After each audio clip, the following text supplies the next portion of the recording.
We're ready to go racing here under the night lights in Doha. Joe Roberts does make a good launch away from the front of the grid. On that Italtent race machine he's going with Celestino Vietti. Aldeguer's got away quickly as well, coming from row 2 in 4th place. But it's Joe Roberts from pole, slightly wide going through the first corner, but he leads here in Doha. A couple of riders who had really poor starts. Sam Lowe's from that second row has gone backwards. So too did Pedro Acosta. He had a really poor start. And looking for the number 37, the world champion. He's just up behind Sam Lowe's. As we come to that first sector, he might not even be in the top 10. There's Aldeguer running in really hot, and so behind him was his teammate Alonso Lopez. Aldeguer behind Dixon, Lopez behind Gonzalez. They both just had to release the breakers. Canet then now hits the front of this Qatar Grand Prix. He's got ahead of Joe Roberts on this lap 2. Is tonight the night for Aaron Canet? Well, he leads this Grand Prix at the moment on lap 2. Surprising, given how far Roberts was ahead at the start of the lap. Canet just gets a really good run through turn number 9 and up the inside of Roberts into 10. Came from quite a long way back, but a very clean move from Aaron Canet, who hits the front of this Grand Prix on lap 2. Roberts keen to ensure that Canet doesn't disappear off into the sunset. Canet comes across the line, and he did a 58.8, but all of the riders immediately behind him, all the way down to Acosta, were all quicker. Dixon's going for second place on the inside of Roberts, and he's going to make that move stick, although Roberts sliding that Kalex chassis on the outside. And that was brave, wasn't it, by Roberts? He was not going to give up that second place without a big fight. This is shaping up to be one of the best Moto2 races of the 2023 season. 2.3 seconds covered the top 11 over the line. Good rides further back down the field. Darren Binder, of course, after his injury woes last weekend in Malaysia, left ankle and hand trauma, dislocated a couple of things on that left hand. He's keeping himself firmly in the points as the South African 13th, and in fact he's just set a PB lap of this Grand Prix as Aldeguer now on the inside of Roberts into 6.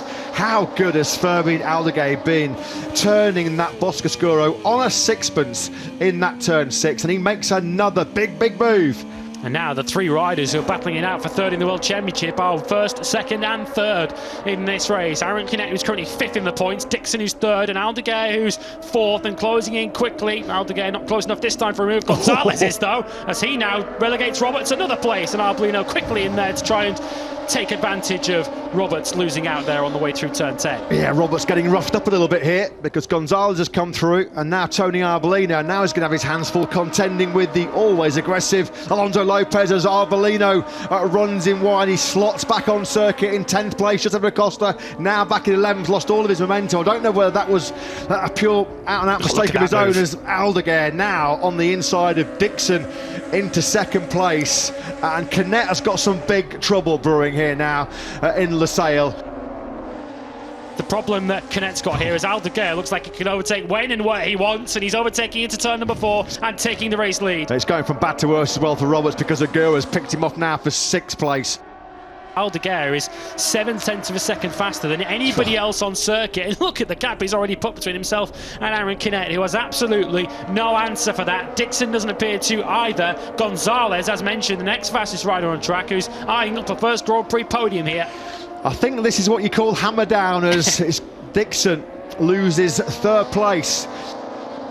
On 5 previous occasions this season too, Manu Gonzalez has encountered arm pump late in races. A little bit hoping that doesn't strike again, because he is in such a good position at the moment. I think we might have another fastest lap coming here for Fermin Aldeguer, because already on this lap he's pulled out another 0.4 of a second on Aaron Canet behind him. The 54 is long gone. The battle is between the 40 of Canet, the 18 of Gonzalez for 2nd place, and Dixon is still keeping Aguirre and Lopez at arm's length, and Pedro Acosta still going nowhere in 8th. It's only a 57.6 this time for Aldeguer, a shade slower than he's been before, but only, well, Gonzalez and Dixon at the moment, and Aguirre, to be fair, are joining him in the 57s. Yeah, Gonzalez now is up into 2nd place. Look what that means to the Yamaha VR46 Mastercam team. They are on course for their first podium. This has been coming.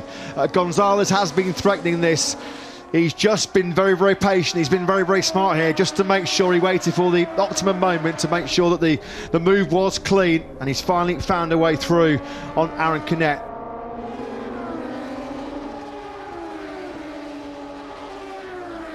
Dixon, he's going to go side by side. This is going to be a game of chess on the brakes, isn't it?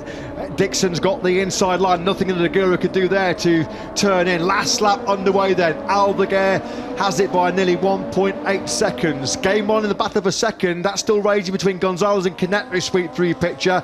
Game on, to say the least, as well in the battle for fourth. Advantage Dixon, under immense pressure though late on here from Agura. Yeah, game of chess on the brakes. Agura tends to win those as Canet now comes through on Manu Gonzalez. Gonzalez still with space behind him, but he wants this second place badly. He's not content to settle for a podium. He wants P2, and he regains it from Canet.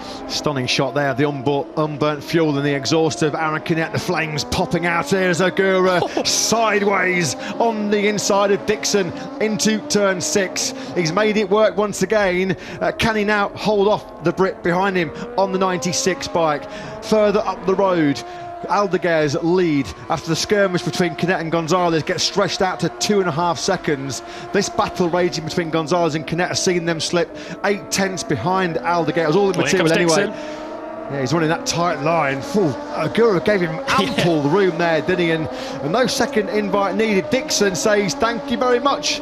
I'll try and grab those 13 points. Yeah, Agura might well have seen the shadow up the inside of him and jumped out of the way as he tries to come through again on Jake Dixon, but that one's not going to work. Dixon back through into fourth place. 2 big battles in this final sector, and both have a real bearing on third in the World Championship. Looks like Gonzalez has got Canet covered. It won't be a 15th runner-up spot in Moto2 for the Spanish rider who started on the front row. Here he comes on the inside of Gonzalez in the final corner. But once again, we say it's phenomenal. Fermin Aldeguer, he does make it 3 wins on the spin. Did Gonzalez get second? He did, by just 9 thousandths of a second.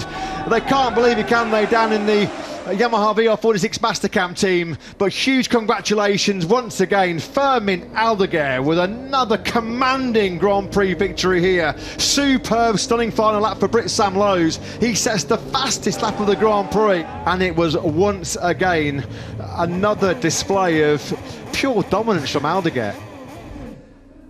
But a serial winner at the moment is Fermin Aldeguer, as the circuit CEO once again will present the race-winning trophy as Fermin Aldeguer completes a Moto2 race-winning hat-trick here in Qatar tonight.